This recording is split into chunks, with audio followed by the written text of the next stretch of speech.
Half an hour away from the opens in Hong Kong, Shenzhen, and Shanghai. You're watching the China Show. I'm Yvonne Man with David Ingles. Good Monday morning. Our top stories today: stocks across the Asia Pacific mostly on the up, and the dollar under pressure on Fed Chair Jay Powell's rate cut signals. Oil is climbing as Israeli strikes in Lebanon ratchet up tensions even further. Now, Chinese media say the PBOC is conducting stress tests on financial institutions holding bonds as it seeks to curb market risks. And earnings in focus as we speak exclusively with Pilbara Mineral CEO Dale Henderson and Andrew Tam, CFO of Stella International.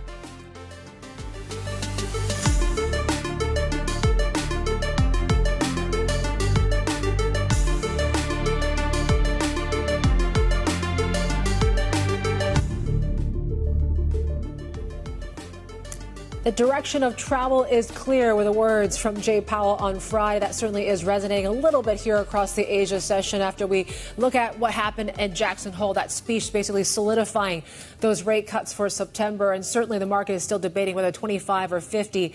That is still up for debate this morning. But certainly it's helping equities move higher. U.S. futures are still flat slightly, but the drop in the dollar has been sustained. And you take a look at FX across the board, and basically the Bloomberg dollar index dropped the most all year on Friday after that speech. And we're talking about the longest losing streak in more than a year, with 4 weeks of losses for the greenback. So you're seeing a euro dollar that's punching close to 112 levels right now, and we broke below 144 for dollar yen. That's why you're seeing red across equities in Japan. We're down about 1% on the Nikkei 225, but you are seeing some gains in Taipei. Just opening up, we're up about 0.8%. And basically we saw across the board when it comes to treasuries, the relief across bond markets as well. We see the 2-year is down about 3 basis points and continuing on with this bond rally. Keep in mind, though, that's all the good vibes that we're seeing in this market, but we're also dealing with a lot of geopolitical risks, given what we heard over the weekend with Israel's military launching a wave of airstrikes in southern Lebanon on Wednesday, or I should say Sunday. So you're seeing Brent markets, crude markets had a spike up as well. We're watching that sustained here this morning with Brent. We're close to around $80. Gold, spot gold, mind you, is reaching or has already reached a record as well.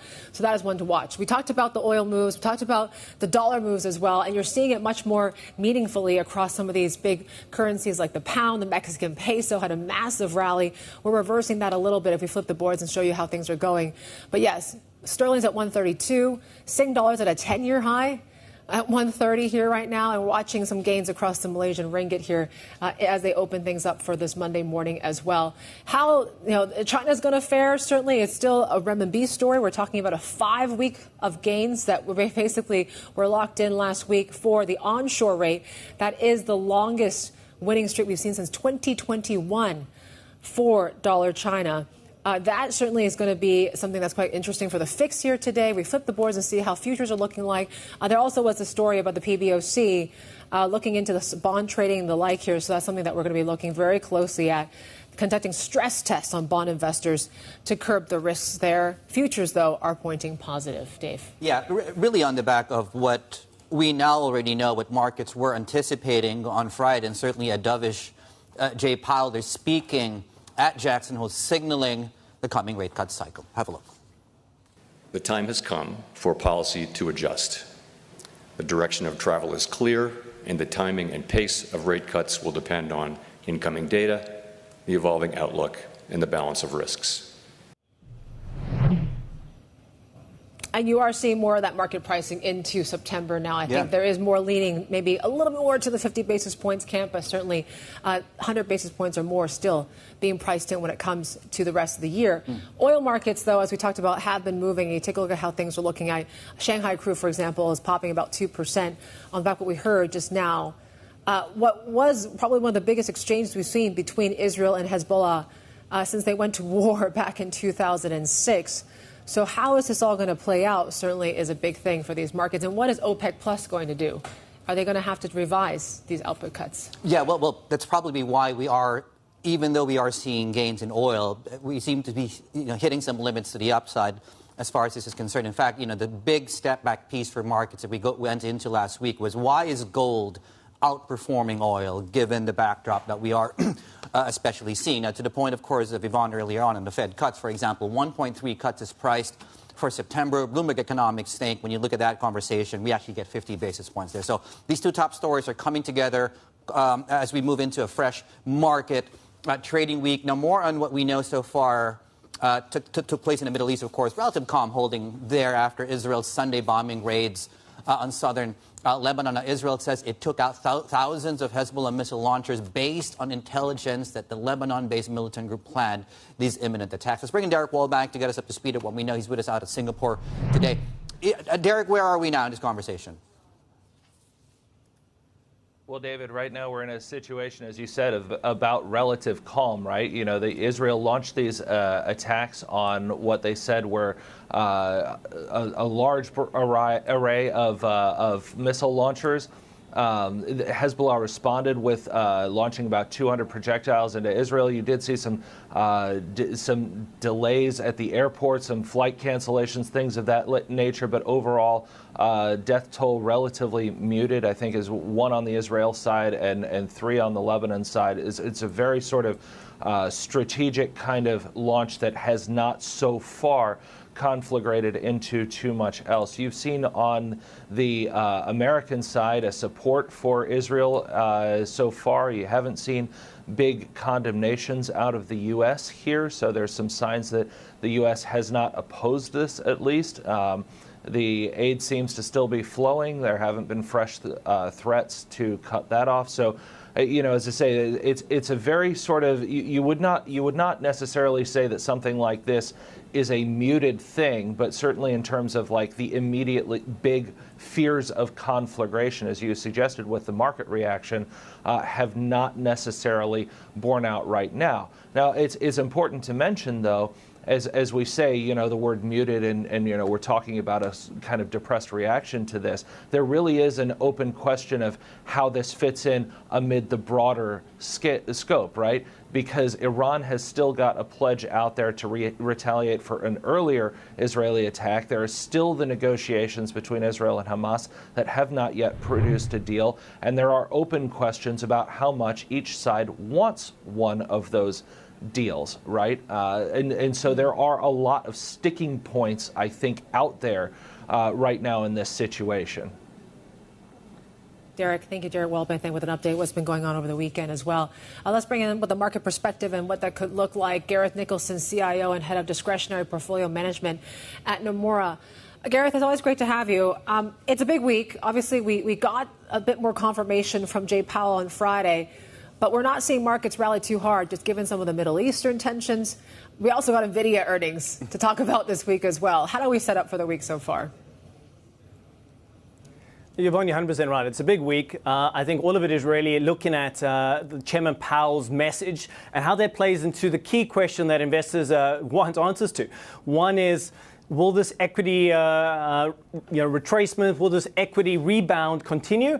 And 2, do we think that we should have bonds into the portfolios? Do we think that the effectiveness is there? And Powell had 3 things here to get across. One was the direction, which is confirmed that we're going to see continued cutting from the Fed starting in September because inflation has come down. And as we know, when inflation is high, the correlation between bonds and equities are very high, and you don't get that kind of diversification factor from bonds. So first answer he gave to us was bonds are in line. Second was the idea of what velocity is going to cut. And I think there's a lot of questions. You talked earlier on about maybe 50 basis points the next cut. We think that's only going to be 25, followed by another 225s. So that's going to be very interesting to see how the market reprices that when we're trying to bring in a soft landing with regards to these jumbo rate cuts. And the equity market is going to take that for stability. If you see stability in the rates, then they can focus on earnings. They can focus on the next catalyst to break the next high. So a lot of interesting things coming through. Gareth, David here. So let's take that apart. You mentioned, you know, what's the role of bonds in portfolios right now. You look at the Treasury curve. Do you think we'll see new lows, or have bond markets, in your view, priced the cuts that are coming throughout the end of the cycle as we look ahead? I mean, markets tend to look ahead, of course. Yeah, exactly. Thanks, David. That's a good point because it also brings in the third one that Powell was trying to articulate was how many cuts are we going to see? We've had direction, we've had velocity, now we want to see the length of it. And that's going to dictate how much movement we're going to see in the bonds. At the moment, the bonds are pricing in about 250, 225 of cuts. That brings the terminal rates, the level that the Fed will stop at, around about 350, 325. Now, that's higher than what traditionally is about 2.5. And why that's important is that will give us a kind of how much bang for our buck we'll get from the longer dated bonds as the curve kind of comes down with the front end. And we don't think it's going to move that much because we think the terminal rate's going to remain higher. There's a lot of factors about inflation remaining sticky, a lot of geopolitics, trade, supply chain that potentially means if inflation is higher, terminal rate remains higher, means we're not going to get as much bang for the long-dated bonds as we would if the terminal rate was lower. So we have to play that in. Our case is it will remain higher than traditionally. So long-dated bonds will be an interesting play, but a large amount of this move has been priced in. Market overdone it, and now we'll see a bit of a correction and another opportunity to reposition into bonds. You've been flagging a little bit on what we're seeing in credit spreads in the junk bond market that are shrinking again. We haven't seen that much of a blowout in spreads, really, even when we saw the wobbles, at the beginning of this month. What does that tell you, Gareth? Well, Yvonne, credit is normally the wisest investor on the street. When you look at credit spreads to see what the longer-term reaction or feeling of the market is, and credit spreads are incredibly tight. From a bond investor, why are we focusing so much on rates and Powell is because that's where we're going to get the return. Credit spreads are not giving you the return. They're very, very tight for an environment where we have serious geopolitical issues still happening. You've got a big change in Fed policy. You've got a slowdown in the economy, albeit we think it'll be a soft landing. But credit spreads are pricing to perfection. So we do think that it only takes a few movements, maybe increased issuance or a little bit of volatility around certain names to see spreads widen from here. There's not much value in spreads at these levels currently. Gareth, you mentioned hopefully we can get you focused now on things like earnings, for example, now that at least the Fed conversation is largely cemented. We'll see.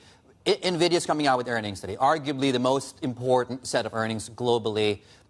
What do you suspect? How do you think markets will greet NVIDIA earnings coming through this week? Well, we won't talk specifically on the company, but this company's become a bellwether for growth for the AI story, and that is a theme which is driving, the catalyst for the next, record high. How do you get to a next record high? You need some sort of FOMO, some sort of fundamental FOMO that people want to get involved. They don't want to miss out the story. And NVIDIA is going to be key to kind of reignite the catalyst that AI is around. It's still pretty early in the stage. You're starting to see AI and technology empower a lot of other industries like healthcare, biotech's really picked up. So I think it's going to be incredibly important to understand, is this the time that we're going to see the fire lit again and we're going to get that push up? Because you don't have that headwind of the Fed. So it's going to be extremely exciting to keep a close eye on. And, they haven't really disappointed too much in the past. It's an incredibly strong story. We're still supportive of the AI journey, albeit we think the value will be in the secondaries, in other regions that are still lagging, in other sectors which are going to use the technology. But very exciting week. Is that why you said you look at some of these lag markets where you're upgrading the likes of Malaysia, Indonesia, downgrading China? I mean, can you walk us through the thinking behind that and why sort of this rotation, you think? Well, Yvonne, I think when you have uncertainty, and we do have uncertainty in the market, we need a catalyst to push it up. Now, NVIDIA could be the catalyst to lift the entire market, but let's say it comes in a bit more less overwhelming, then you're going to look for where the laggards are, where they're still going to benefit from a relatively strong number in a relatively stable economy. And this is where the laggards like Malaysia, like Vietnam, like Indonesia, places that are growing, that are involved in the supply chain, that have their own dynamics, plus are being supported by the China Plus One story of rotation, that potentially can benefit from people looking to allocate cash into places that they haven't been before and they see the value. This is why we saw a huge amount of money, go back into Japan because it was very underweight for a long time. You saw India. Now we're starting to see some of the Southeast Asian economies also benefiting from the flow of cash out of potentially a weaker dollar and into a place where you're going to get a bit more growth. Albeit still pretty tactical for most international investors, smaller allocations within their whole portfolio. Right. And Gareth, very quickly, the dollar's been falling out of bed. Worst week last week this year, lowest level of the year on some of the major greenback benchmarks. What are you telling your clients? Do we expect dollar softness to continue, or is this a time to get back into treasuries? We were at the point we were making earlier on. Well, I think what was quite telling from the Jackson Hole speech was as soon as they were done, you started having the other major central banks, the ones that are the biggest components of the DXY, of the basket that the dollar is against, like Canada, like the European economies. They are looking to also be more dovish now. So that interest rate differential against some of the majors is going to stay pretty tight. That means the dollar is not going to just fall off a cliff. It's going to be, where do you go if you don't want dollar, and if the other places are also reducing rates. So I think you're going to have a slow trend down from a very strong dollar over the last few years. But it's not going to be a huge shift like we've seen over the last few weeks, because there'll be more talk from the other central banks, which make up a big component of the basket.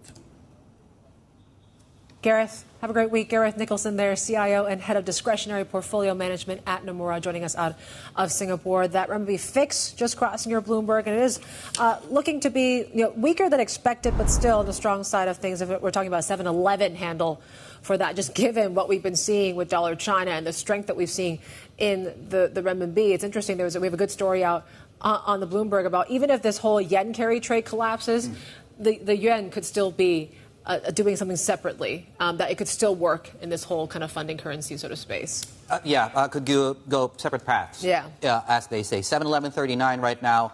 And certainly the dollar weakness, we were talking about this earlier with Yvonne, right? So the yuan is on a 5-week win streak, which is the longest weekly win streak in about 3 years or so. Watch this very closely. We have a rate decision, by the way, coming out of China in about a couple of minutes from now. One of the other big events, of course, we're tracking this week, as we were talking about earlier on, NVIDIA comes out Thursday morning Asia time before markets open up, Thursday morning after the Wednesday session in the U.S. And the implied move we're seeing priced in, when you look at options, for example, is a whopping 9-10% move in either direction. So in other words, it's going to be a very exciting week moving forward. Oh, yeah. Watch out for that one. We also have some PCE inflation, the like, but maybe this could be the bigger game changer for markets. We're counting down the opens of trade in Shanghai, Shenzhen, and Hong Kong. This is the China Show. Happy Monday.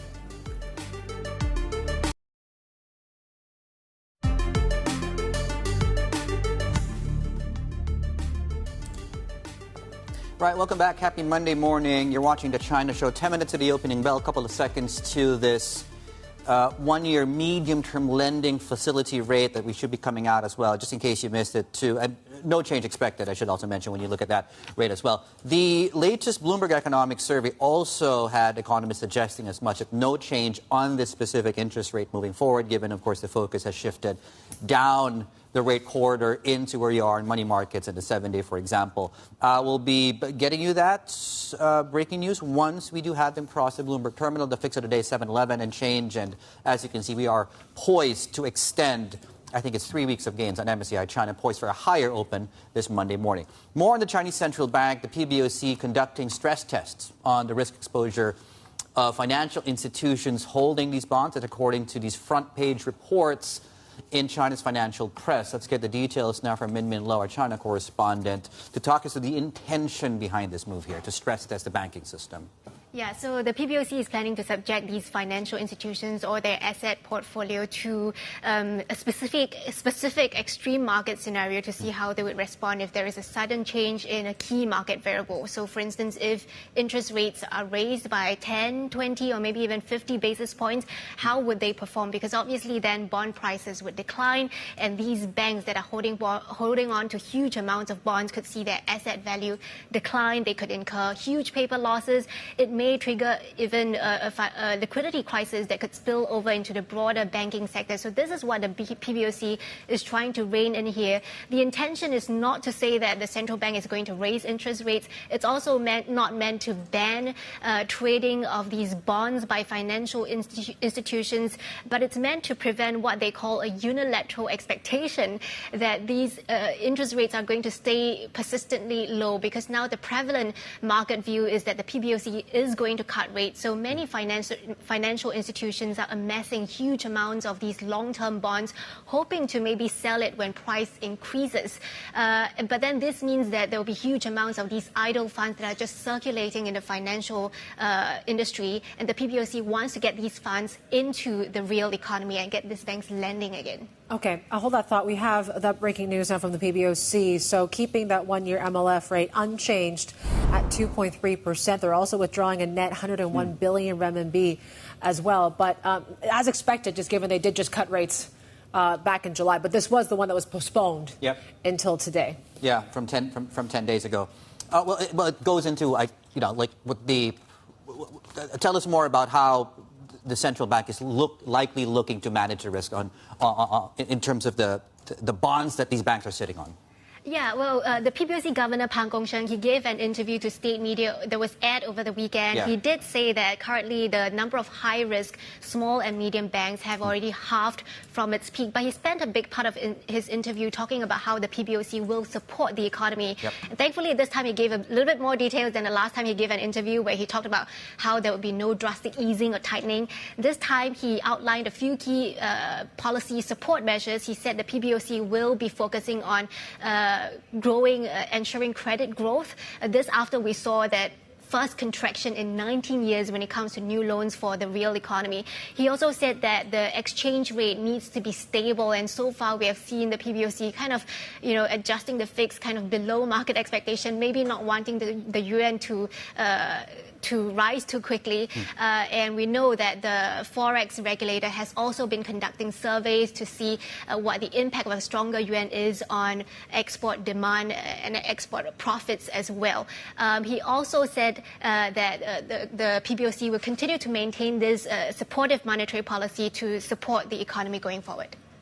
Thank you, Min Lo, our China correspondent, with the latest from the PBOC, as well as we recap, of course, unchanged for the MLF here this morning. We're watching, of course, what this equity rally is doing. Of course, global stocks did actually end on an all-time high on Friday. So certainly, is there enough when it comes to what we heard from Jackson Hole to keep this risk rally going? Looks like it is. Hang Seng is up about 0.5% this morning, and 7.11 for dollar China. This is Bloomberg.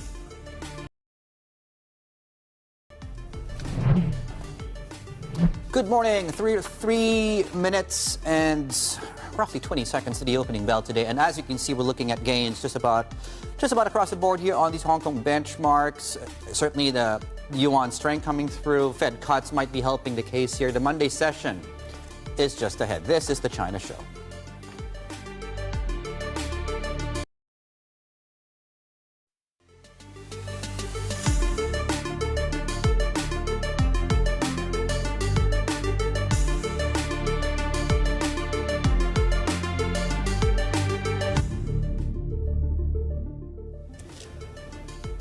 Welcome back. You're watching the China Show. Happy Monday. Obviously, we get some good vibes leading into this China Open with what we heard from Jay Powell and Jackson Hole on Friday, basically saying the direction of travel is clear when it comes to when they're going to pivot.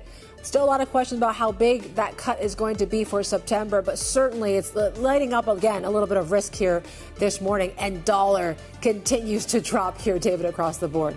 Yeah, following the worst, well, we just came off the weakest or the biggest weekly drop in the Bloomberg dollar index this year, and certainly we're trading at the lowest levels of the year. We talked about the Chinese currency, right? I think we're now trading at about 12-month high on the offshore rate. The onshore, of course, comes on your screen very, very shortly, and even there, this one is actually up for 5 straight weeks. Onshore renminbi against the U.S. dollar, longest in about 3 years or so. There are conversations around the PBOC conducting stress tests at financial institutions, really on their exposure to these babies here, the 10 and the 30-year yield, for example, if and when the market starts to turn.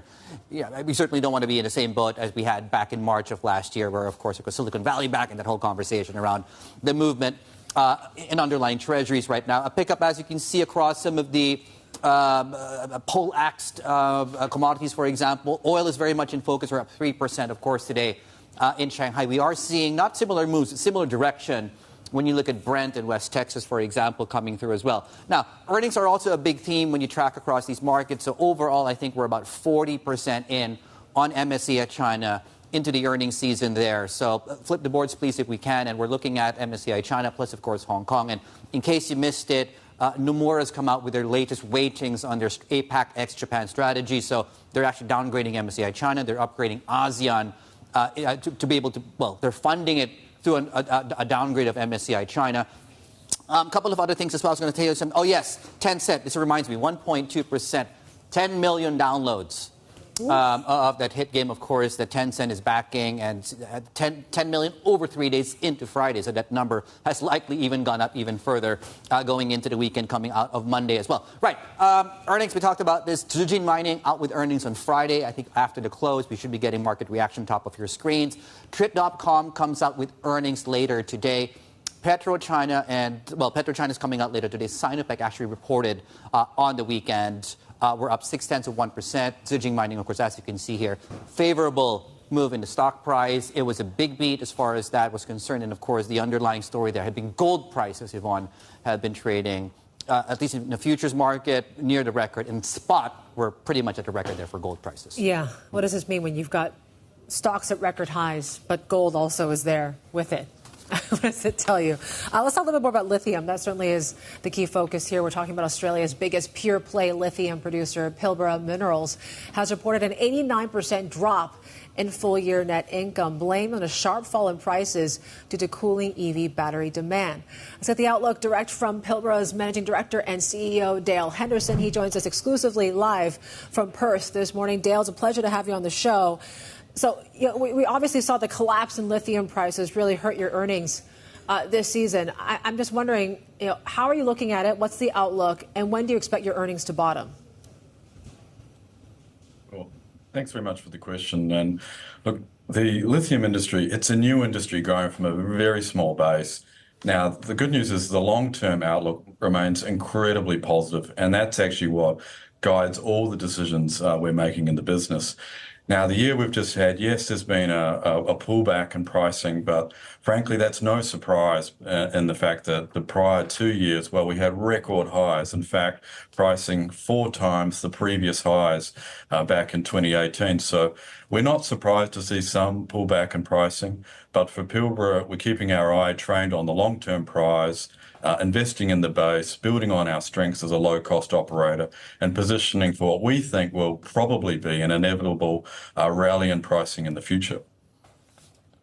Yeah, Dale, and how are you explaining that to shareholders? Because I'm looking at your statement here, and as you know, you guys held back, decided not to pay the final dividend. At the same time, they see you guys spending on capacity where you could make the argument it's unwise to do so given the overcapacity in certain parts of this lithium market, Dale.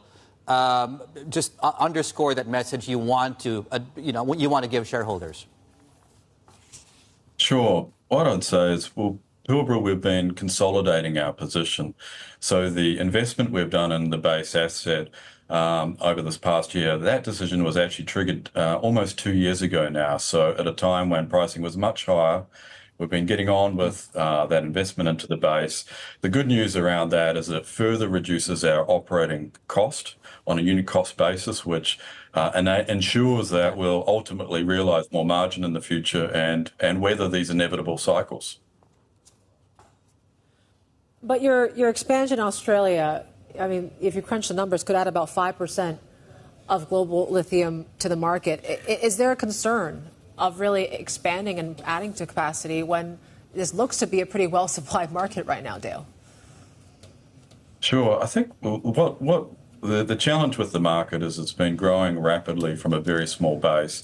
What's really pleasing is to see the strong compounding growth around demand, particularly around EVs. And I note that China, particularly as a key subset, is continuing to break records as it relates to EV sales and EV penetration. So those demand indicators look really positive. From the supply side, other than the big groups like Pilbara Minerals, there appears to be some supply curtailment elsewhere in the market at levels which are frankly higher than we've seen curtailment in the market historically. So for these reasons, it gives us a lot of confidence, frankly, to build on our strengths and position the business such that we can enjoy price runs in the future. And would also add that Pilbara's been very patient during the high price cycle we had previously. The balance sheet, we've been prudent around managing that.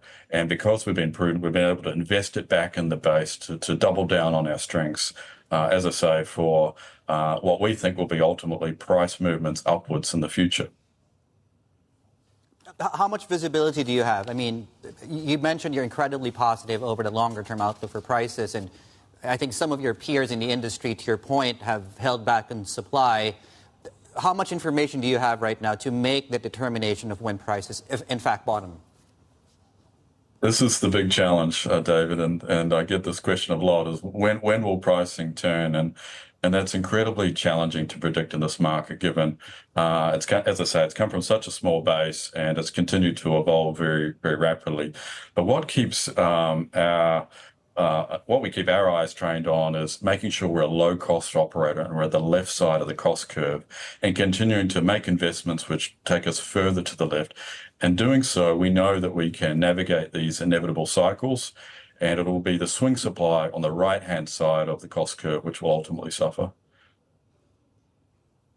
Dale, there's also, this talk of you acquiring Latin resources, a clear sign that maybe you are staying with Hard Rock Lithium. Can you walk us through the rationale behind it and how it is going to fit into your business strategy? Yeah, of course. So we're delighted to commence the acquisition of the Latin Resources project.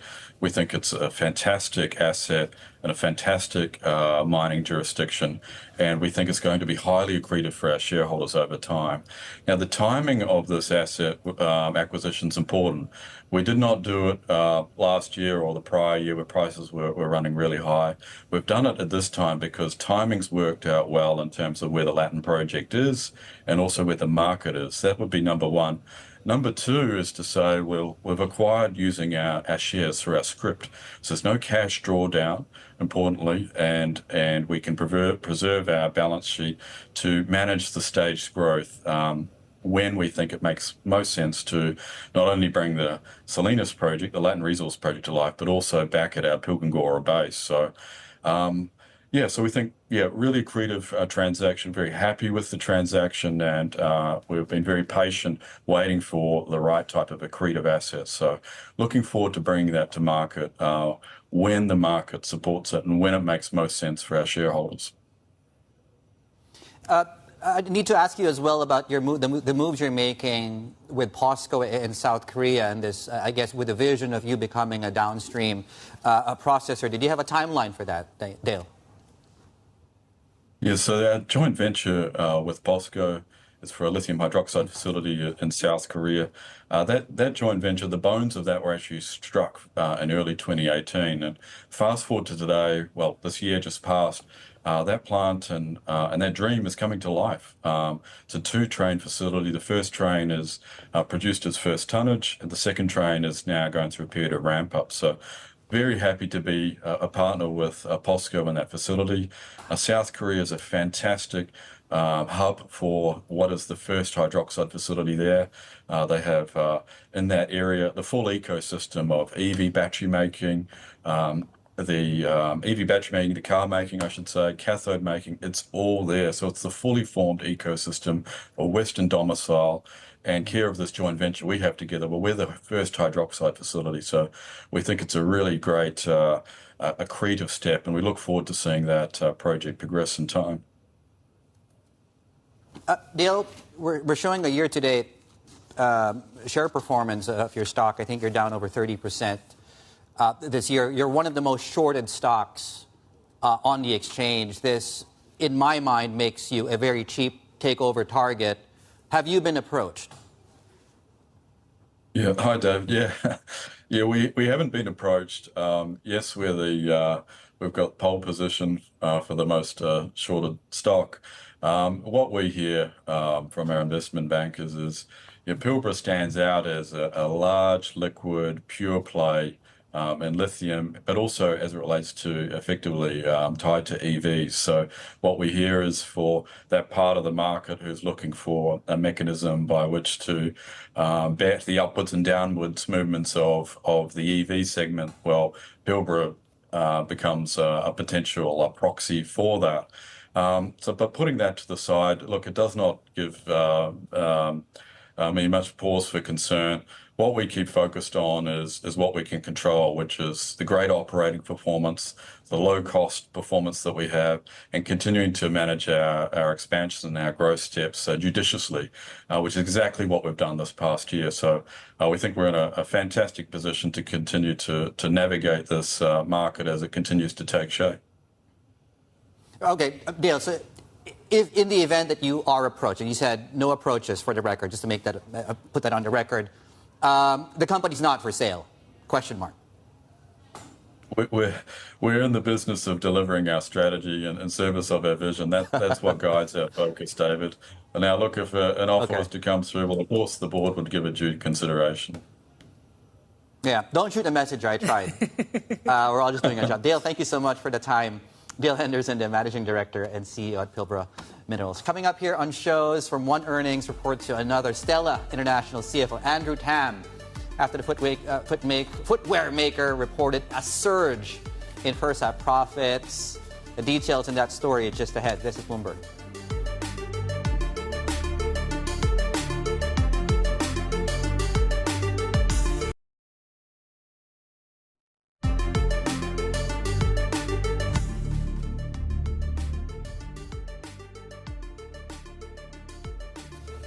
All right, let's talk lithium. We went from lithium to talk about shoes. I'd rather this one, actually. Yeah, me too. No, we like them both. Footwear maker Stella International saw its shares soar the most in 3 years last Friday after reporting a surge in first half profit. The company makes shoes for all those brands that you see right there, and best known in the world, including Nike, Stuart Weitzman, and UGG.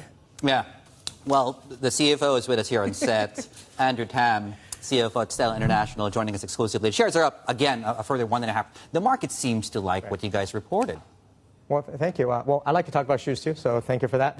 Our outperformance, this results is really driven by the execution by our team. We had a long-term 3-year plan. Our CFO, Stephen Chi, crafted that 4 years ago. We've been executing on it. It's focused on product development, making the best shoes in the world, and selling that to luxury and fashion customers, just winning them. And we've been have a really good track record winning a lot of the customers over the last few years. In fact, we have 2 more big ones coming online next year. So we're very confident about our kind of growth potential.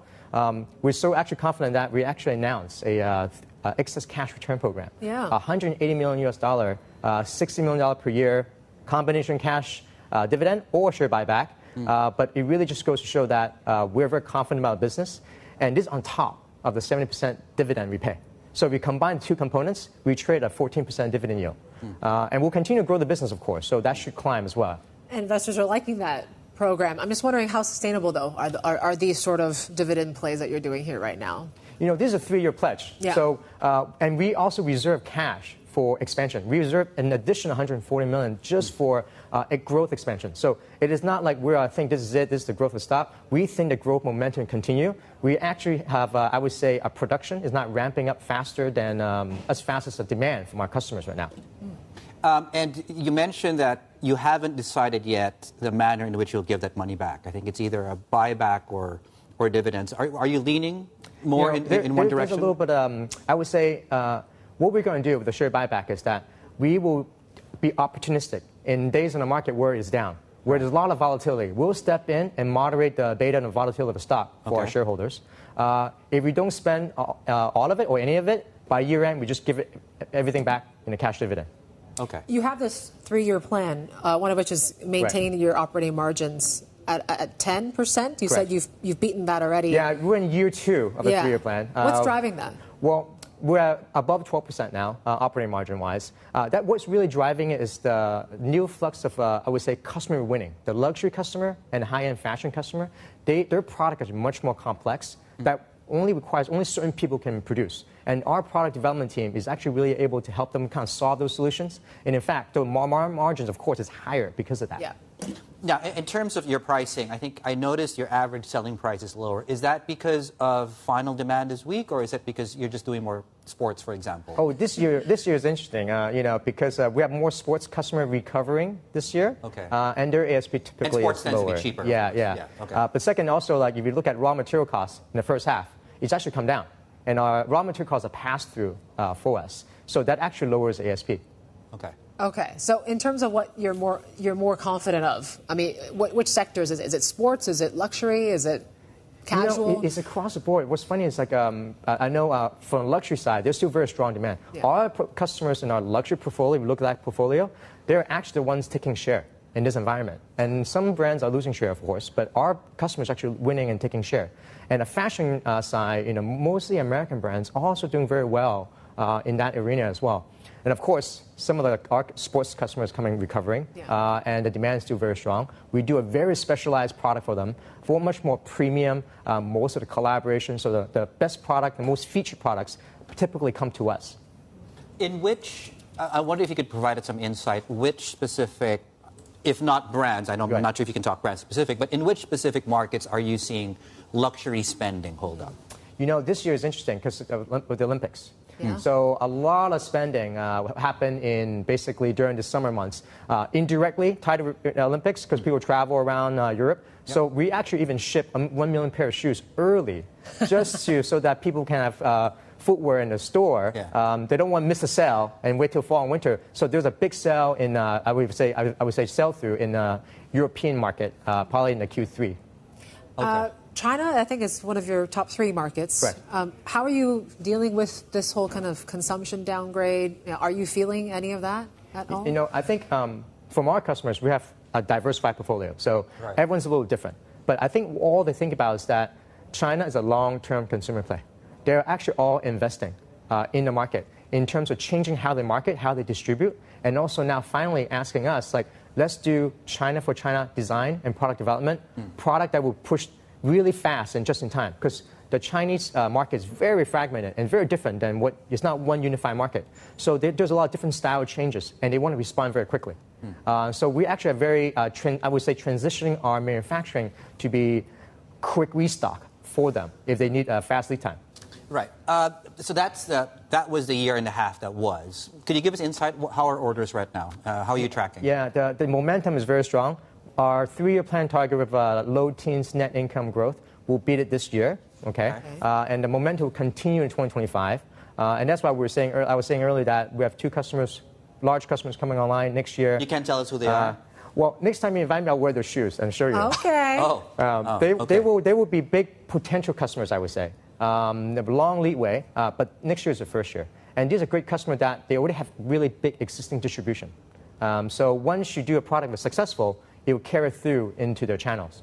Okay, so we got to let our camera crew know. Yeah. The next time Andrew comes on, we got to focus down. Yeah. Zoom what are you down wearing now? What are you wearing now? Now I'm wearing a collaboration between Nike and Jacquemus. Jacquemus is a very famous, probably one of the hottest European designers today. He had a great fashion show in Capri Island, where Dua Lipa and Jennie from Blackpink were her star catwalk. I remember You should see it. It's actually very cool. He actually also directed a Nike Olympic commercial. And then this shoe is the one that's featured shoe for the entire Olympic campaign. Wow. Okay, well... Always need to see what Andrew's wearing. Yeah. When he comes Can't on. wait for the next earnings report. Andrew, thank you so much. It'll be news breaking. Yeah. Andrew Pam there. It's still not my world, though. CFO at Stella International. Plenty more ahead here on shows. This is the China Show.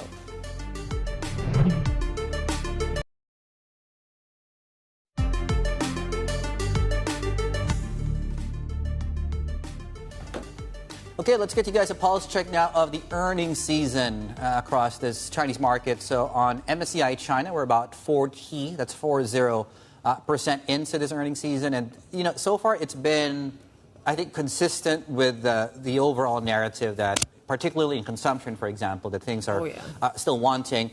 So you have the majority have missed, 54%, 33% have so far beaten and in line, of course. And of course, this is not, of course, the full sample size. We do get 60% more ahead of us, so hopefully things improve. Yeah, everyone's been kind of calling for some sort of rebound, but I think what we're seeing is still set for the biggest sales underperformance of some of these consumer staples stocks in at least 2 years. So maybe that suggests that some of these stock slumps that we're seeing could continue for that sector. In terms of other companies that are reporting this week, of course, we talk about NVIDIA. That's the big one globally. But in China, we're still talking about Wanke, the property space, BYD, ICBC, CCB, Meituan. So you get a mixture, a flavor of everything almost, from banking to tech, as well as EVs coming up.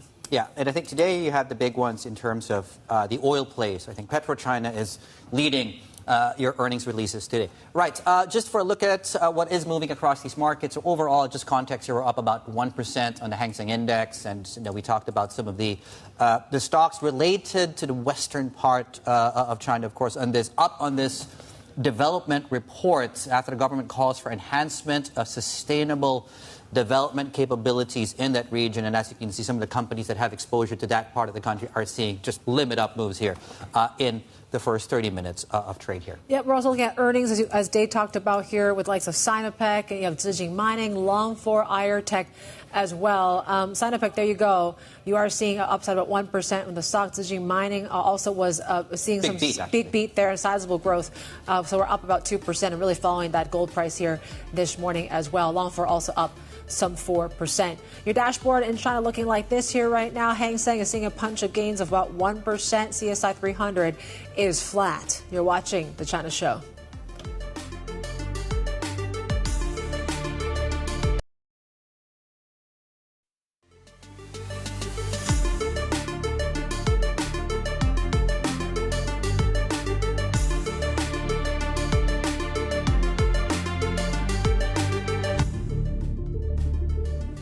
Welcome back to The China Show. Here's a look at the HSI just a half hour into the session. It's a sunny day in Hong Kong after it was a pretty nice weekend overall. And looks like sunny skies ahead when it comes to the Hang Seng. We're seeing shares up more than 1%, similar to what we're seeing in the 8-share market. Relatively speaking, though, onshore is pretty quiet today as well. We're talking about pretty flat, and also no change from the MLF this morning as well, Dave. Yeah, they also removed some money out of the system today, about $100 billion in terms, at the same rate, of course. The other story, of course, we're continuing not just to talk about, but to see in markets today is this rally we're seeing across the Treasury curve. U.S. 2-year yield is down about 3 basis points. We're down by about 2 or 3 on the 5-year. And as you go into, of course, the long end of the curve, that's where effectively you're seeing sideways trading along the 30-year yield of about 4.08%. Of course, we'll talk more about the comments coming out of Jay Powell. We have, of course, a big week ahead, PCE numbers coming through. But suffice to say, markets have more than fully priced in a rate cuts in September for the Fed.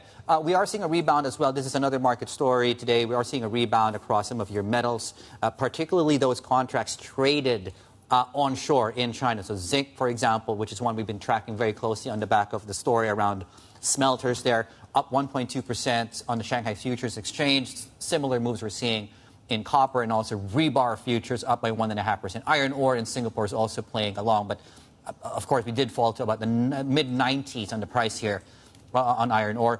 Broadly speaking, though, you look at ex-China across the region. Of course, we're still tracking, of course, what's happening in Brent, for example, 0.7 of 1%. And, of course, we're looking at treasuries here on your screens. Japan is pulling back a little bit. It seems to be the China story that's holding this one up. Taiwan as well, 1.2% ahead of NVIDIA earnings. And we haven't really talked about, the Tencent pull, the micro story that's provided. Tencent's up 1%. 10 million downloads, you said? 10 million in 3 days. Wow. Yeah. Well, even my mom was talking about this game. So that's it. That says something. Yeah. Time to short.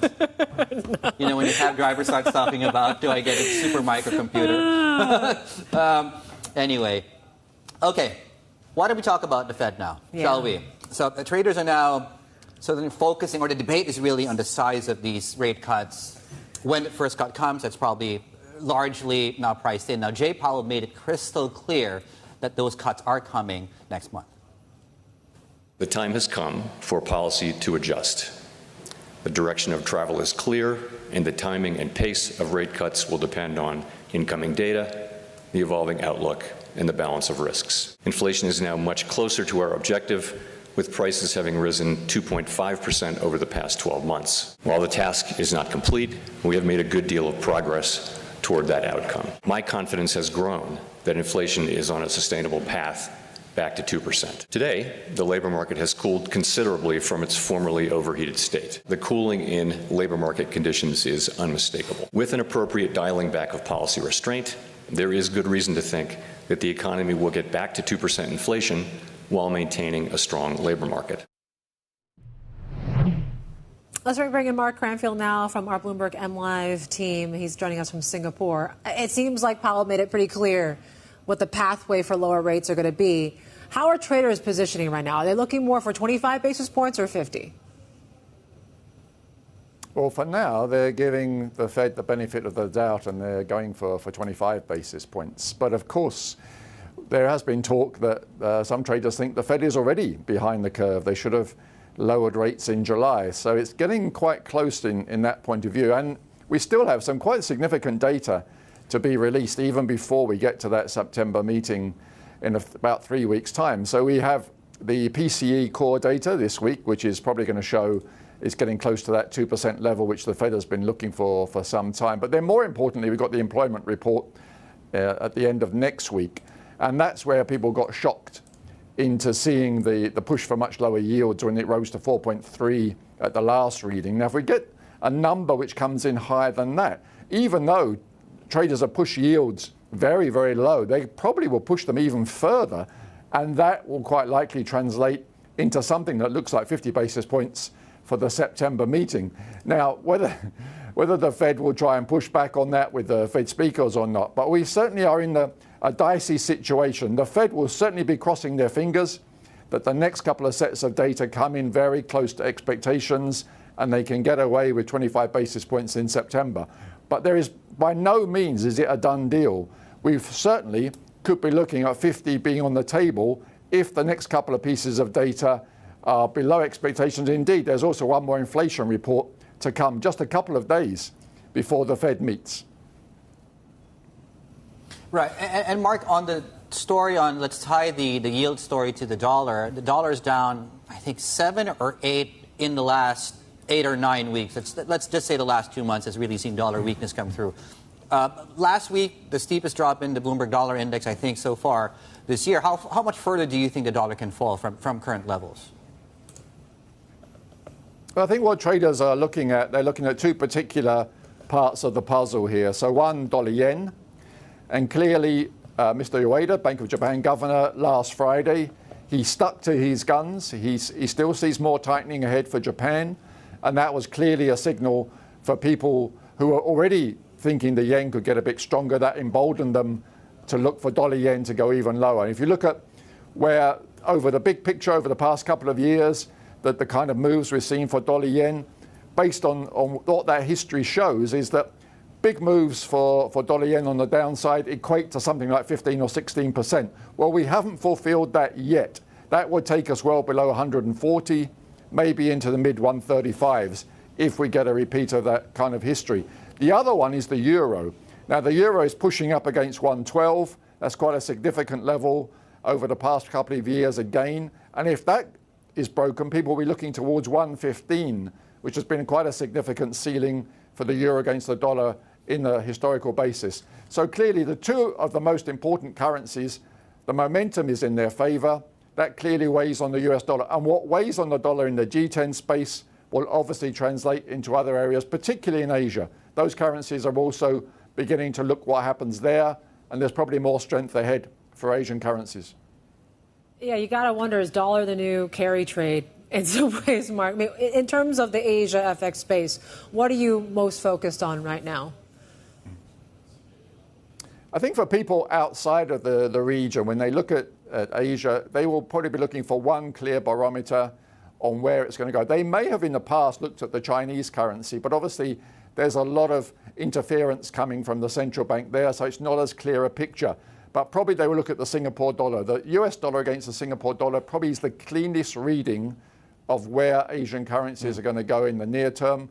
We just very briefly this morning went below 130 to make a 10-year low for dollar Sing. That's a pretty clear signal that all of Asia is going to do reasonably well. Now, Singapore dollar may underperform against other Asian peers.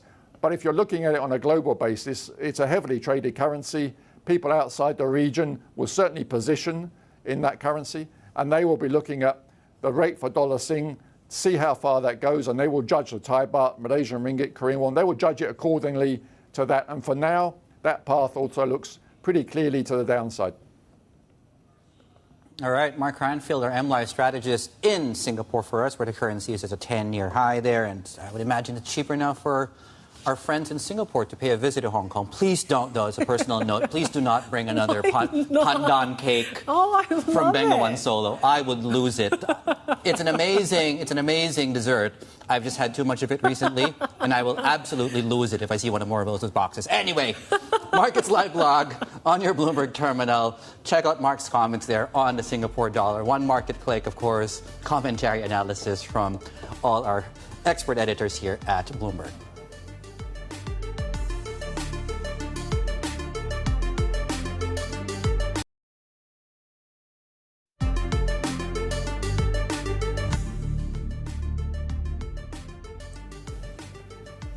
All right, it is also a busy week when it comes to China bank earnings. We talked about how the likes of the Big Four, the Bank of China, Ag Bank, Bank of Commerce, and China Construction Bank, you got China Overseas Land Investment Bank, all reporting this week as well. So it's looking to be pretty busy so far, Dave. Yeah, so on top of obviously revenue and the usual things like net interest margins, given, of course, where you are on the yield curve and where China wants credit creation to be, the other focus will also be on bond holdings, right? You know, how much of CGBs are they sitting on? What is the exposure there, particularly as, you know, it comes to some of these reports that the PBOC is actually ordering stress tests to really figure out what the exposure is among financial institutions holding on to bonds at these yield levels right now. And the Financial News says it's designed to avoid the formation of unilateral expectations in terms of these yield curves. And it certainly comes after China moved to merge hundreds of provincial and rural banks this year amid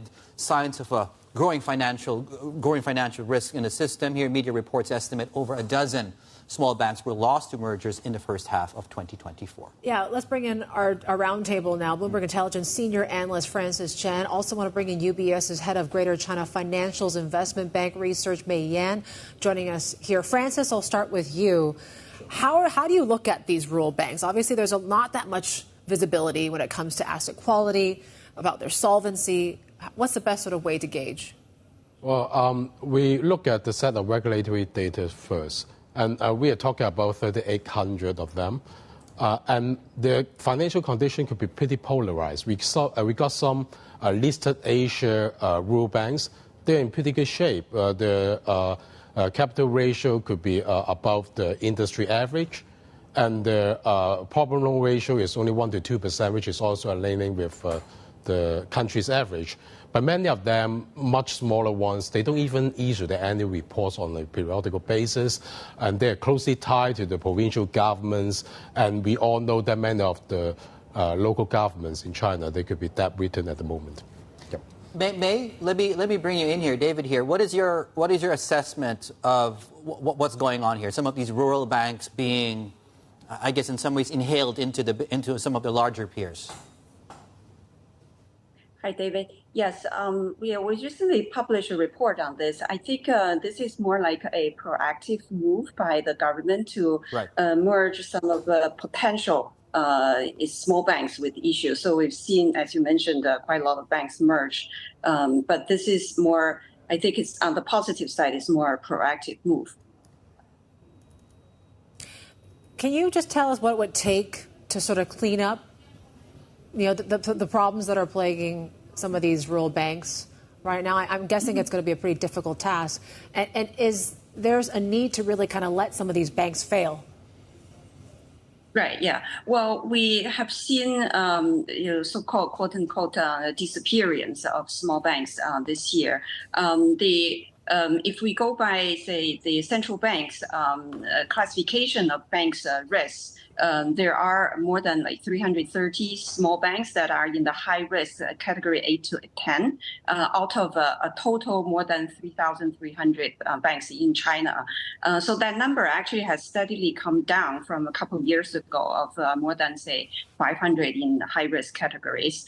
So the merger of these banks we've seen takes two forms. One is for them to merge together, or secondly, a major a bigger city or rural banks would take them on as their branch.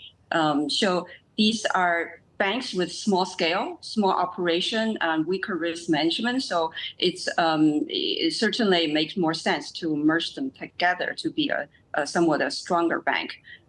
So we have seen in the past there's some issues with banks, for example, in 2019 of the regional banks like Baoshan Bank, etc. So it needs the regulator to be on a high alert and come in and bail out at that time. But that was more a forced sort of activity. Now I think it's more proactive. And Francis, what is your estimate on how large these the scale of the issue as far as high-risk banks are concerned? Over 3,800 rural banks, what portion might still be needed to be folded into some of the healthier lenders? Yeah, in fact, we can also take reference to how the different provincial governments have been doing their financial conditions. For instance, in the latest round, we got 36 banks in Liaoning province, which has been merged into one. And if we look at, for instance, the northeastern provinces, 3 of them, in fact, Liaoning is not the worst. If we take fiscal deficit to GDP as a measure, we still have Heilongjiang and Jilin. The deficit to GDP is 27%. Liaoning is only 13%. So there could be more to come. And to be frank, that 36 is not it's only the start. Only the start. Is there a risk, though, by combining these banks that there is going to be more risks of badder banks? Well, it depends on where the capital will be coming from. We all know that many of the provincial governments, they themselves are not in very good financial shape. Maybe as Mate has mentioned, there could be some bigger banks, bigger financial institutions to come in. Yeah. The issue is about the capital, how to bail out the failed financial institutions or banks. Right. May, I'll bring you in. You mentioned earlier this is really a proactive measure to hopefully avoid a bigger problem in the future, let's put it that way. But it comes at a cost, right? And I'm wondering whether you think the large banks that are doing some of the cleanup will need to raise more money to be able to continue this moving forward. And do you think it continues this trend too? Yeah, as regarding to the capital and bailout, in the past we had seen one case in the 2019 that one large bank, SOE Bank, was asked to bail out one of the Jinzhou in the northeastern commercial bank. It didn't cost a lot, but since then the share price of that large bank was done very relatively poorly. I think the regulator and also the major shareholder of the SOE banks was concerned about that. So I don't think they will use the national banks to bail out. Rather, what I mentioned here before was more the sponsor bank of these small rural banks, which are usually the major rural or commercial bank or city commercial bank, that they will take them over to convert them into their branches.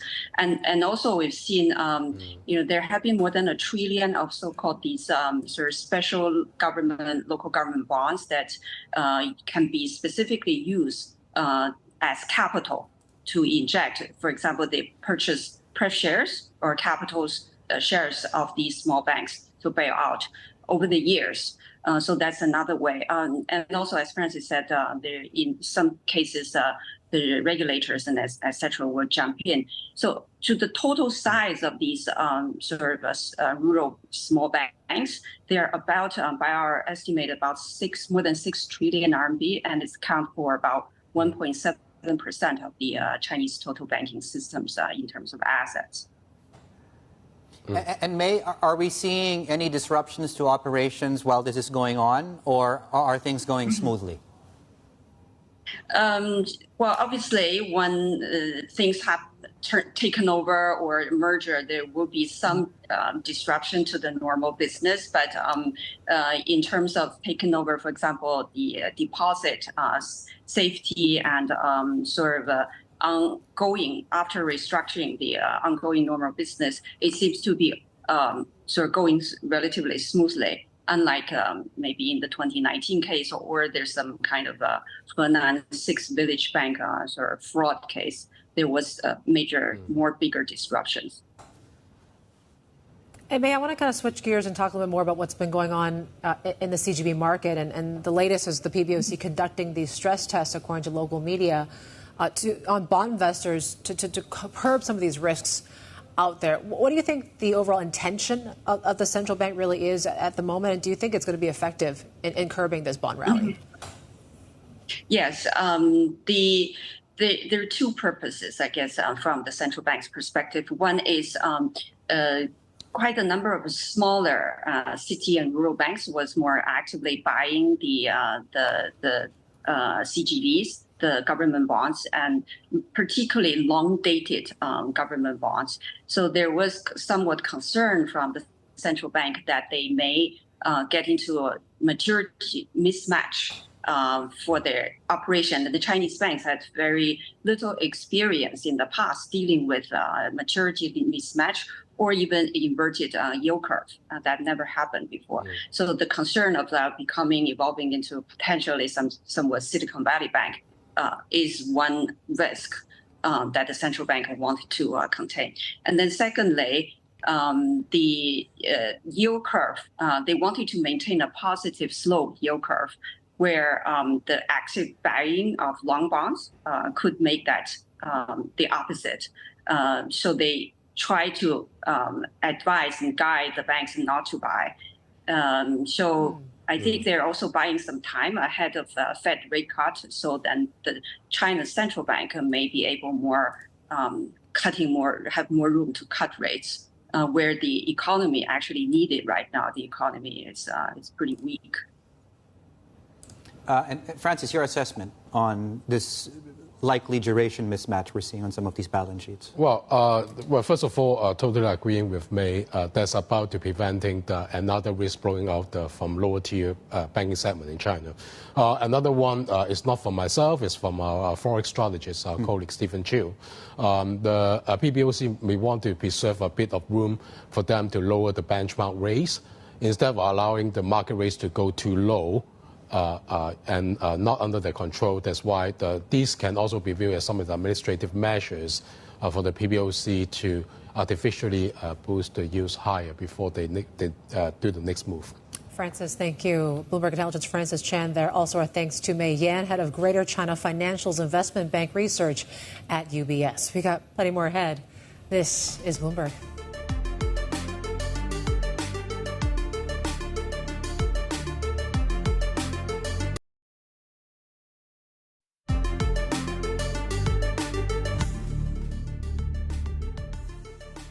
Here are some stories we're following in this hour here. Bank of China is appointing Chairman Ge Haijiao to be the acting president after Liu Jin stepped down after 3 years in the job here. The state-owned bank says Liu stepped down for personal reasons days after he was absent from a board meeting. In a stock filing, the bank says no matters need to be brought to the attention of shareholders. Now on to earnings. China's top oil refiner Sinopec has reported a marginal increase in first-half profits. The company says net income for the first 6 months of this year reached $5 billion, marking an almost 2% gain from a year back. That's after better performance from its upstream operations offset the weakness in areas like refining and also petrochemicals. Now, the new Boeing CEO Kelly Ortberg faces questions over the future of the firm's Starliner program after NASA turned to SpaceX to return astronauts stuck on the International Space Station. Now, NASA announced the decision after weeks of testing and debates over Boeing's faulty spacecraft. It's the latest blow, of course, for the company in a year that's also included a cabin blowout, federal investigations, and also this executive shakeup. Yeah, we're taking a look at some movers in Asia this morning, and we're focusing a little on Japan, just given this pullback we're seeing, and really it's in the auto space. You take a look at what we've been seeing. So yes, the stronger yen is one thing, given the fact that these are mostly exporters, but also you have some news when it comes to Yamaha Motors there. So shareholders, including the likes of Toyota, will be selling as much as 38 million shares in a secondary offering. So you're seeing the stock down some 5% right now. Nissan Motor also getting a cut to underweight at JP Morgan. That price target slashed. 330 yen is what they're thinking now. That implies about a 25% decrease from recent levels here. And Honda as well, we're down about 3.5%. That's the yen story is one thing. Then we talk about oil stocks, and given the movement there, some of these tensions that we're seeing in the Middle East, we're seeing Brent getting closer to $80 here this morning, extending this rally that we saw on Friday already. Sinopec also came out with earnings that were actually pretty good as well. That's why we're seeing that stock up some 1%. But Woodside Energy seems to be leading the charge out of this pack. We're up about 2% there. Still ahead, we'll get an update on the situation in the Middle East after Israel takes aim at southern Lebanon in a preemptive strike on Hezbollah. We have details coming up.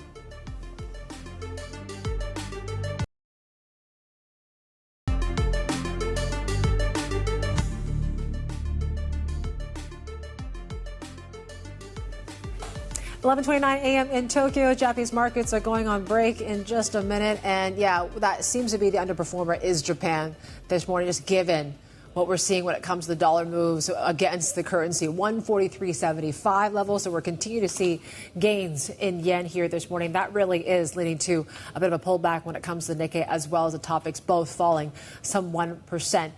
It's interesting what we saw, right? On Friday, after that Jackson Hole speech, Bloomberg Dollar Index basically had one of the worst sessions all year, and we're continuing on that theme here today, Dave. Yeah, the dollar weakness coming through. But yeah, to your point, right, so the Japan story seems to be going the opposite way as Asia. We're up 0.3%. In fact, when you turn the page, it seems to be the yen drag really pulling that index down. Asia is doing generally well. I mean, you're looking at a rebound today in some of the cyclical exposed sectors here like energy, consumer staples to some extent, although you are getting a lot of moves, for example, in things like materials, for example, given the rebound we're seeing across the metal space. Today, we talked about oil early on. That's also providing a bit of a lift here across some of the energy exposed companies as we speak. Right. Now, ahead of the U.S. presidential elections, and just to pivot our attention now to South Korea, South Korea says it is, it expects to work with whoever takes the White House to confront the nuclear threat from North Korea. Our colleague, of course, our co-anchor Sherry An was in Seoul. She spoke with South Korea's vice unification minister in her first interview with international media and asked how Seoul is preparing for possibly a new administration in Washington. Recently, I read the news that the U.S. Democratic Party platform removed the goal of denuclearization of the Korean Peninsula. So people in South Korea is kind of worried what happens after the president election in the U.S. But we strongly believe that our alliance between the U.S. and South Korea is stronger than ever. And regardless of the outcome of the president election, we are going to deter North Korea's threat of nuclear weapons based on the strong alliance between two countries. So we are not that worried about what happens after the U.S. election.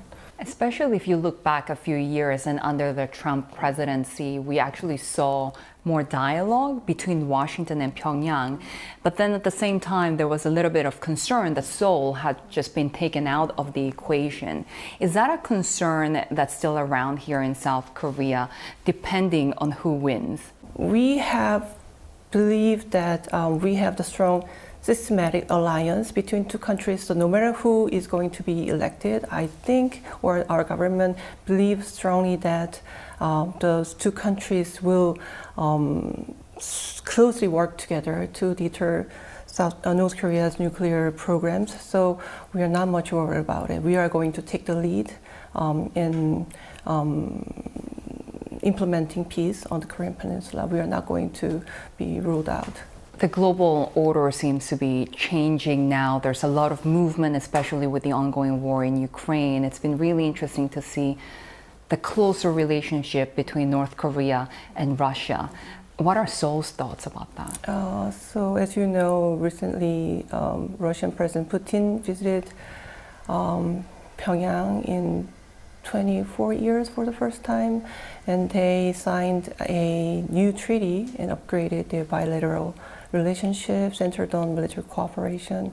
And we are worried that, or there is a deep concern that this kind of military cooperation can happen not only in times of emergency, but also in times of peace. So we are so much worried about it. And we believe that we have to work closely together with the international community and to deter nuclear threats from North Korea, and any kind of military cooperation between those two countries that strengthens the military capacity of North Korea is a violation of UN Security Council resolutions. So we need to work closely together with the international community not to make bad things happen in between those two countries. North Koreans have tried to escape the regime for a very long time, which is why we've seen so many defectors over the years, and yet that number seems to have sharply dropped. What role does Seoul think that China is playing there? China is the place where many defectors are going through to come to South Korea. So if China is tightening control over these North Korean people and force them to go back to North Korea, then the number of defectors drops. If China closes their eyes to these North Korean people just go through their land, then we have higher number of defectors.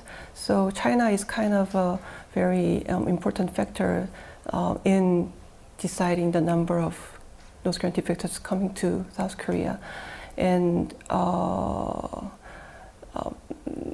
recently, like defectors from the elite group, we call it, for example, diplomats or students or training company workers who were dispatched abroad.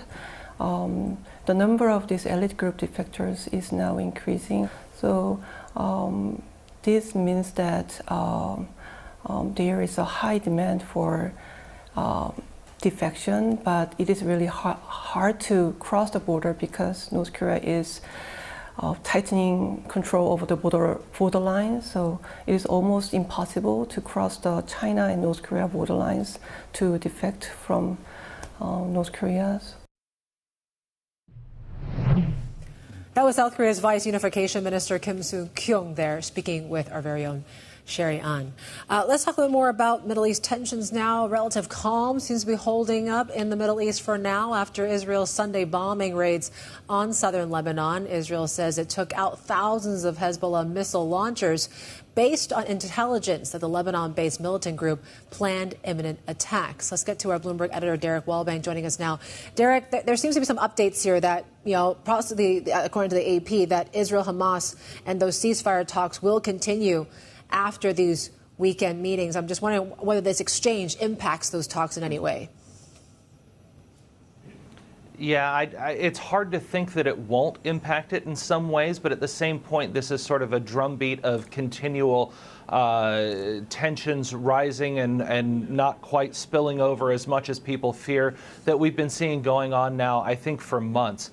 We've got over the weekend, you're talking about a series of attacks that Israel launched to try and take out, it says, missile batteries ahead of what they saw was an impending attack. That's the official line. And then you saw Hezbollah respond with some 200 so projectiles going toward Israel. At the same point, it's important to stress here the death toll on both sides, not zero, but relatively limited.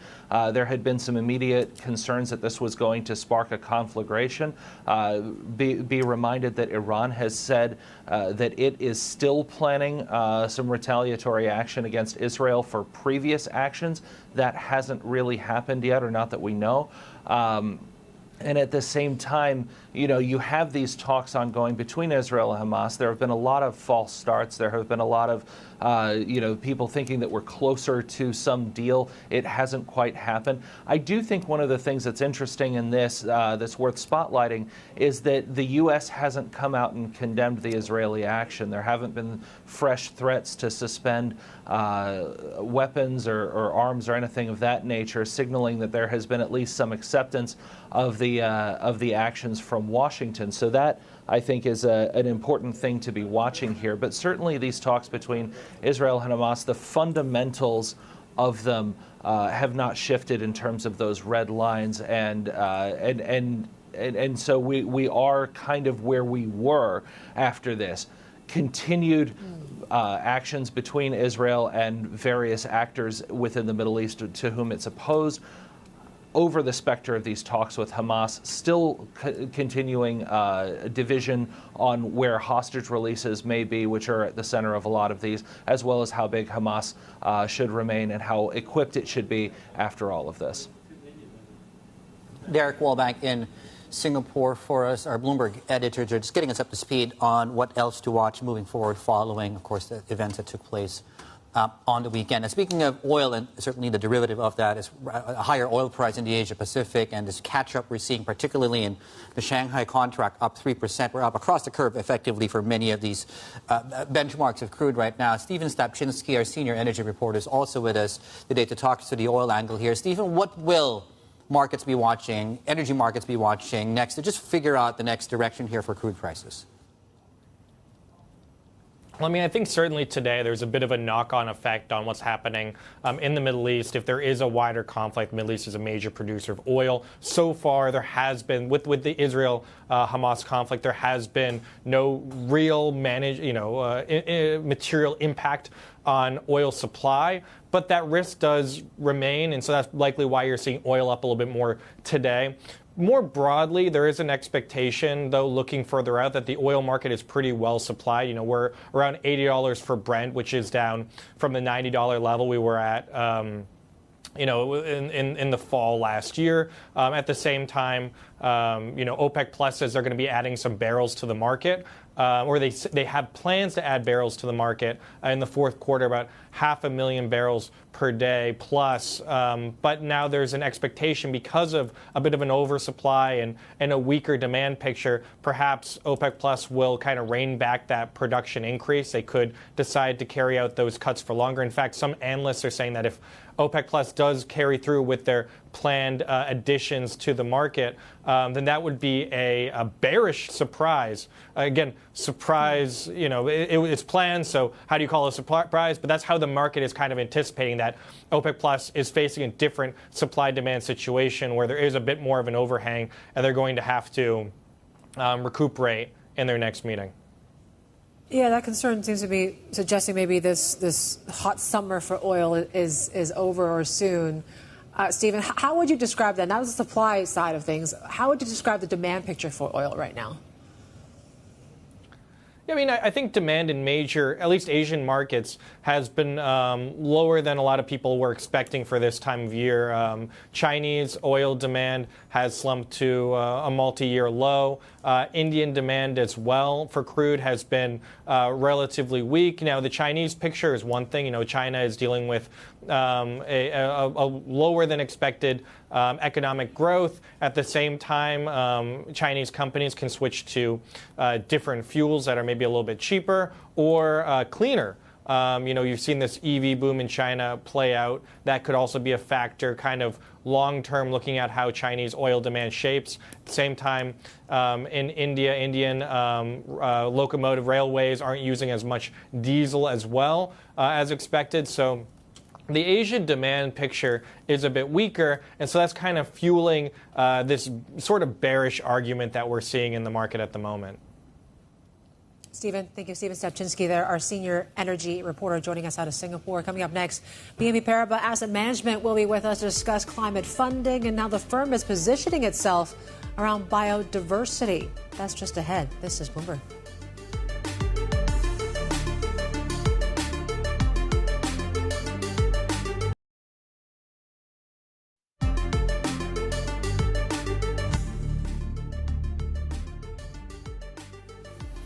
You're watching the China Show. Let's look at some earnings reports, and of course, in particular, the renewable energy sector as well. Sungrow Power Supply, this is China's largest solar equipment maker by market cap, saw a surge in first half profit. Net income jumped 14% from a year earlier to $695 million. The world's biggest wind turbine maker, Goldwind Science and Technology, meanwhile, also reported a profit jump, up 11% to $195 million. China added about 26 gigawatts of wind power in the first half. That's up 12% on year. Right. Staying on climate-related news here, negotiators will be converging in Colombia in around 2 months or so for the United Nations Biodiversity Conference, also known as COP16. Among the initiatives to be discussed there is a plan to collect a sliver of money, of revenue from the world's largest companies in order for them to effectively help fund or plug this funding gap in biodiversity protection. To talk about us through that and, of course, what else we're seeing in this space. Joining us here on set is Jane Ambachtsheer, Global Head of Sustainability at BNP Paribas Asset Management. It's nice to see you in the region. Thank you. It's a pleasure to be here. What brings you to town? Well, I'm here for 2 weeks to meet with regulators, clients in Hong Kong, Taiwan, Singapore, and Indonesia. And we're also hosting our annual Sustainable Future Forum at BNP Paribas. Yeah, it seems like there's an emerging theme of biodiversity. How are your discussions with clients now? I mean, how do you think this is something that could be more mainstream for some of the people that you talk to? Sure, it's definitely kind of an up-and-coming topic where investors and companies and policymakers have really been focused on climate for quite a long time. Yeah. But nature and biodiversity are really kind of now taking their place beside climate as a really critical issue to be on top of. You know, partly because 50% of global GDP is linked to nature. And so actually more than 60% in the Asia region. So it's a really important priority for investors, for companies, for policymakers. And that's why we saw so much progress with COP15 around the kind of 30 by 30 commitment to preserve 30% of ecosystems by 2030.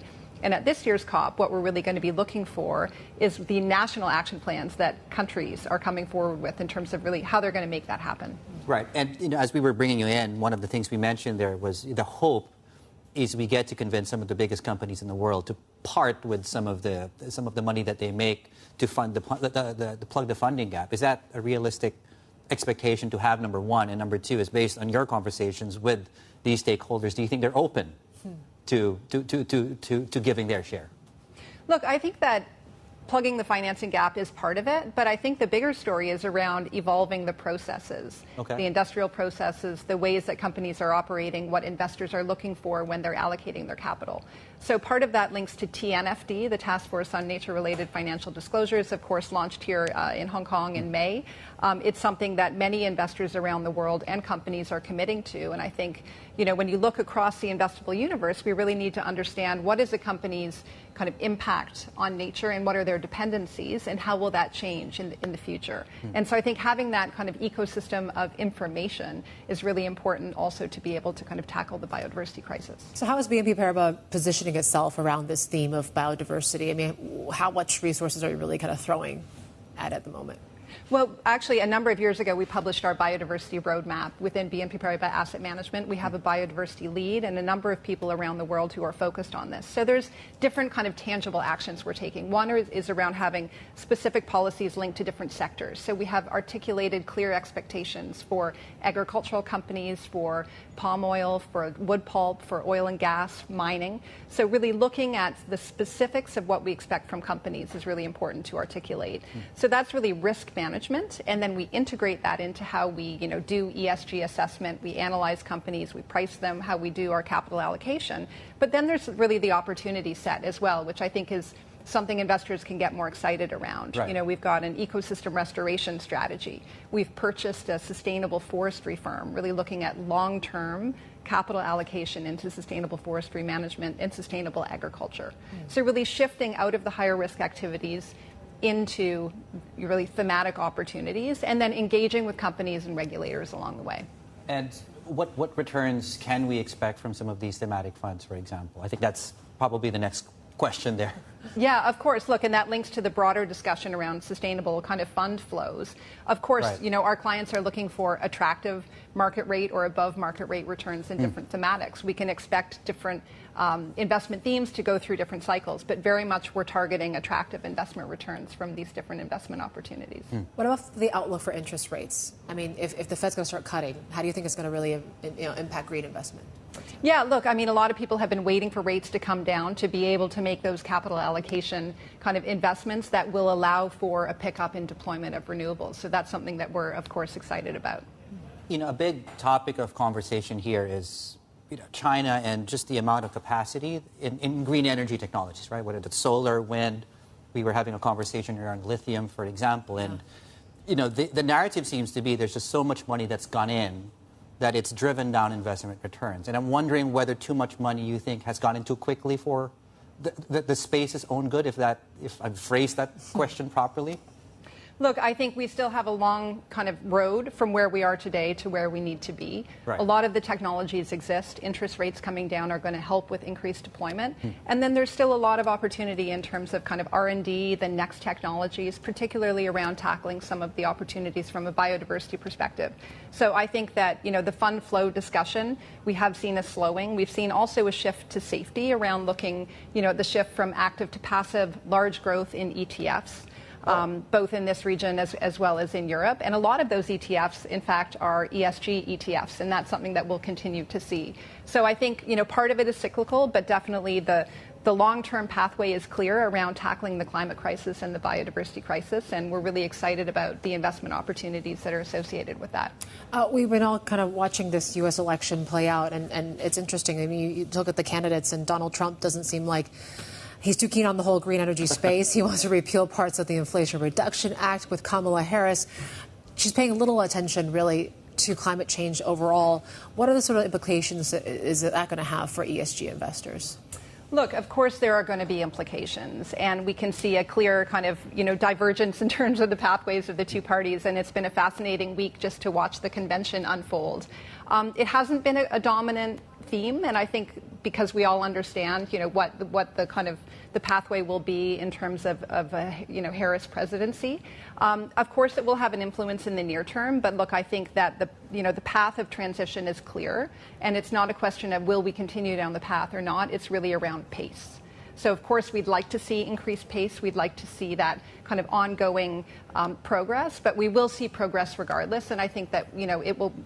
If we don't have a Harris presidency, I think we'll see more action from different states and cities across the U.S. Dre, it's great to have you here in the region. Enjoy your 2 weeks in Asia. Jane Ambachtsheer there, Global Head of Sustainability at BNP Paribas Asset Management. We got plenty more ahead. This is Bloomberg.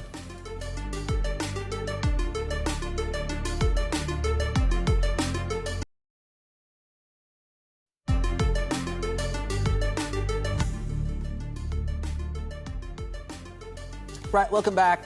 So just this morning, this dropped in our inboxes today. The good folks at Nomura have rejigged their priorities for an Asia ex-Japan, just in terms of the pecking order here. So they've now moved into and leaning into ASEAN. They've downgraded MSCI China, I guess, as a funder for that. And they do think, of course, now with the Fed looking to finally be able to deliver interest rate cuts, that's going to benefit markets in ASEAN here. Yeah, the laggard sort of markets that really have been falling behind. And so don't maybe stick to the winners. Maybe there is some sort of rationale to rotate to some of these, ASEAN regions. And so that's certainly one thing to watch as well. They also talk about diversification is back, according to Gareth Nicholson. So certainly there's a reason why you should get back into bonds in some ways. We're also looking at when it comes to these, housing testing shares. This is what we're seeing in China right now. These are firms related to testing and quality control in the housing and construction markets. So they're surging right now after we've heard from Beijing outlining some plans to cushion the property sector. So the likes of China testing and certification is up some 10% right now. That's it for us here in the China Show. We got Bloomberg Markets Asia coming up next. Stay with us.